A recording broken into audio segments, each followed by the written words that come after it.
ഏട്ടനെന്താ എത്ര ആലോചിക്കുന്നെ? അമ്മ അപകടനില തരണം ചെയ്തിട്ടില്ലെന്ന് ഡോക്ടർ പറഞ്ഞത് ഏട്ടന് വിഷമായോ? ഏയ്, അമ്മയ്ക്കൊരു അപകടം സംഭവിക്കില്ല സോനെ. അത്ര വേഗമൊന്നും നമ്മുടെ അമ്മ വീണു പോകത്തൊന്നുമില്ല.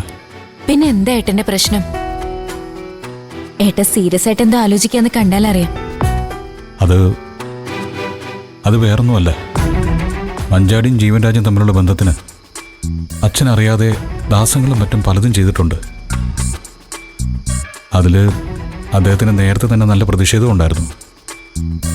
ഇപ്പോൾ ജീവൻരാജിനെ പുഴയിൽ വീണ് കാണാതെ കൂടെ ആയപ്പോൾ അച്ഛൻ എല്ലാവരെയും സംശയ. അതുകൊണ്ട് മഞ്ചാടിയെ കാണാൻ എന്നെയും കൂട്ടിയാ അദ്ദേഹം ജീവൻരാജിന്റെ വീട്ടിൽ പോയത്. ആണോ? അതൊരു നല്ല കാര്യമാണല്ലോ. മാഷി ഏട്ടനെ കൂടെ കൂട്ടിയത് അനുവേട്ടത്തിക്ക് അറിയാവോ? എല്ലാവർക്കും അറിയാം. ഞാൻ അനുവിന്റെ വീട്ടിൽ പോയി അച്ഛനുമായിട്ട് സംസാരിച്ചിട്ടുണ്ട്. ഇതൊക്കെ ഒരു നല്ല ലക്ഷണമായിട്ട് എനിക്ക് തോന്നുന്നത്. പക്ഷെ ഏട്ടന്റെ മുഖത്ത് ആ സന്തോഷം കാണാത്ത എന്താ?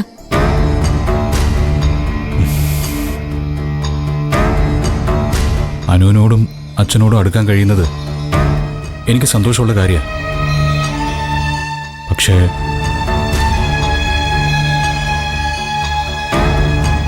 അമ്മ ഇതറിയുമ്പോ എങ്ങനെ പ്രതികരിക്കുന്നാവും ഏട്ടന്റെ ടെൻഷൻ.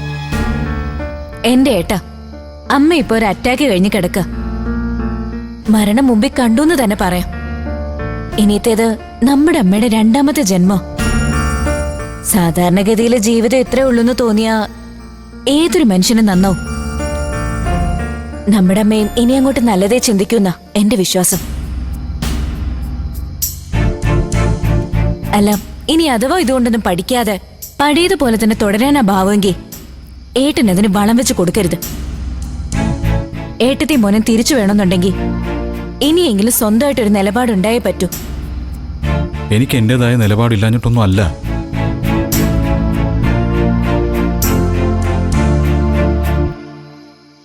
നമ്മുടെ അമ്മ എവിടെയും തോറ്റു പോകരുതെന്ന് കരുതിയ. മതി ഏട്ടാ. ഇത്രയും കാലം അമ്മയ്ക്ക് ജയിക്കാൻ വേണ്ടി ഏട്ടൻ തന്നെ തോറ്റുകൊടുത്തില്ലേ? ഒരിക്കലെങ്കിലും സ്വന്തം മകൻ ജയിക്കട്ടെ എന്ന് അമ്മ ചിന്തിച്ചില്ലല്ലോ. ഇനി അമ്മ ജയിച്ചിട്ട് ഒന്നും നേടാനില്ല. അതുകൊണ്ട് തന്നെ സ്വന്തം ജീവിതം ത്യജിച്ച് അമ്മയെ ജയിപ്പിക്കേണ്ട കാര്യം ഏട്ടനുമില്ല. ഹോസ്പിറ്റലിൽ നിന്ന് വന്നാലും അമ്മയ്ക്ക് കുറച്ചുനാൾ ബെഡ് റെസ്റ്റ് വേണ്ടിവരും. ആ സമയത്ത് അമ്മയെ നല്ല രീതിയിൽ പരിചരിക്കുന്ന കൂട്ടത്തിൽ ഏട്ടന്റെ നിലപാട് അമ്മയെ അറിയിക്കണം. അത് അംഗീകരിക്കാൻ നമ്മുടെ അമ്മ തയ്യാറായില്ലെങ്കിൽ ഏട്ടനെ പാടു നോക്കി പോണം.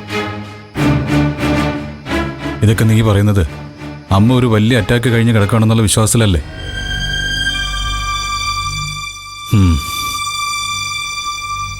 നീ പറഞ്ഞ പോലെ മരണത്തെ മുമ്പിൽ കണ്ട് തിരിച്ചു വരുന്ന ഏതൊരാളും പുതിയൊരു മനുഷ്യനായിരിക്കും.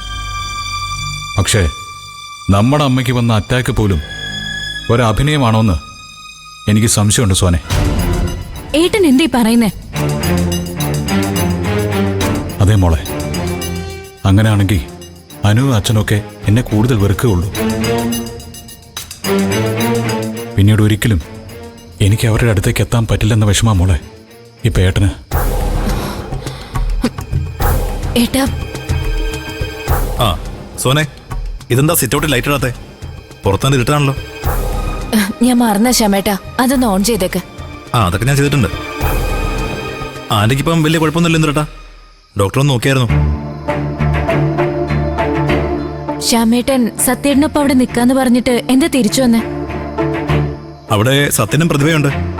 അപ്പം മൂന്നാമതൊരാൾ ആവശ്യമില്ലെന്ന് രണ്ടുപേരും പറഞ്ഞു. പ്രതിഭയും അവിടെ നിൽക്കേണ്ട കാര്യമില്ല. ആരെങ്കിലും ഒരാൾ അവിടെ ഉണ്ടായിരുന്നാൽ മതി. ലേഡീസ് ആരെങ്കിലും വേണം എന്തുട്ടാ. രാത്രിയിൽ എന്തെങ്കിലും ആവശ്യത്തിന് ആന്റിയുടെ അടുത്ത് പോണെങ്കിൽ തന്നെ ലേഡീസിനെ അവർ കടത്തിവിടും. ഇന്ദ്രേട്ടൻ ആഹാരം കഴിച്ചായിരുന്നോ? ആ, ഞാൻ കഴിച്ചു. ആ, എന്നാ ഇന്ദ്രേട്ടൻ ഉറങ്ങിക്കോ. രാവിലെ കാണാം. Good night. Good night.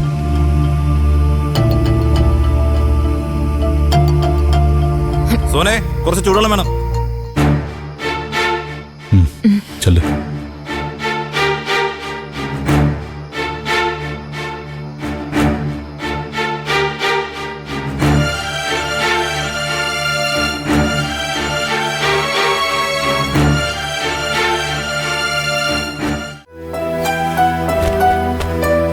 അച്ഛനും അമ്പിളിയും ഒക്കെ പഞ്ചരത്നത്തിൽ എത്തിയിട്ട് വിളിച്ചോ മോളെ?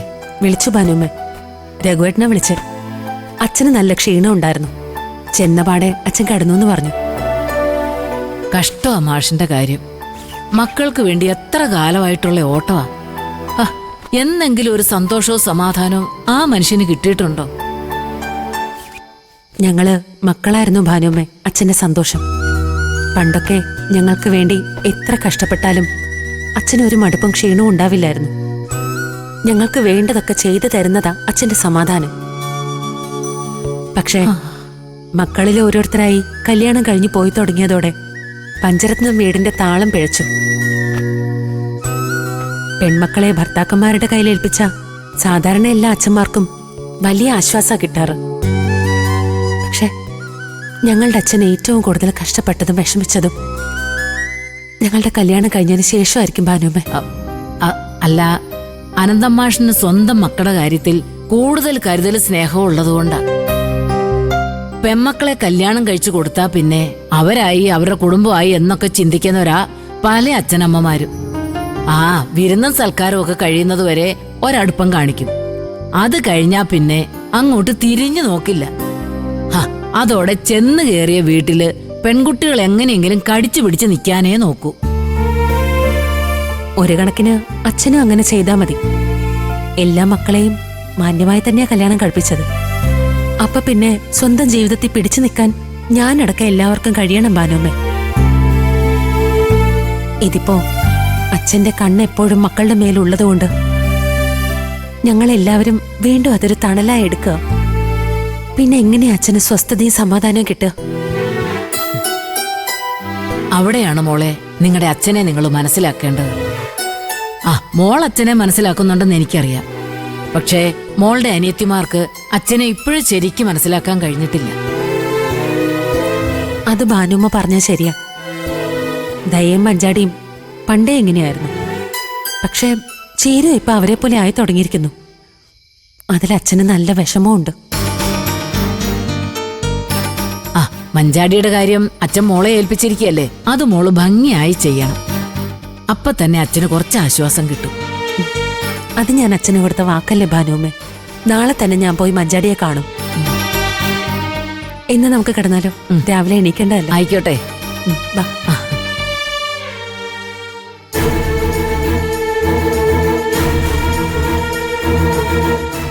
അണ്ണൻ ഫോൺ എടുക്കുന്നില്ലല്ലോ. 4-5 തവണ റിങ് ചെയ്തു.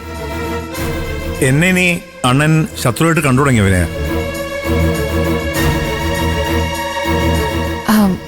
അച്ഛൻ ചിലപ്പോ കിടന്നു കാണും അങ്കിളെ. ഇന്നിനി വിളിക്കണ്ട, നാളെ അച്ഛൻ അങ്കിളിനെ തിരിച്ചു വിളിക്കും. ഇല്ല ചേരു, എനിക്ക് വലിയ പ്രതീക്ഷയൊന്നുമില്ല.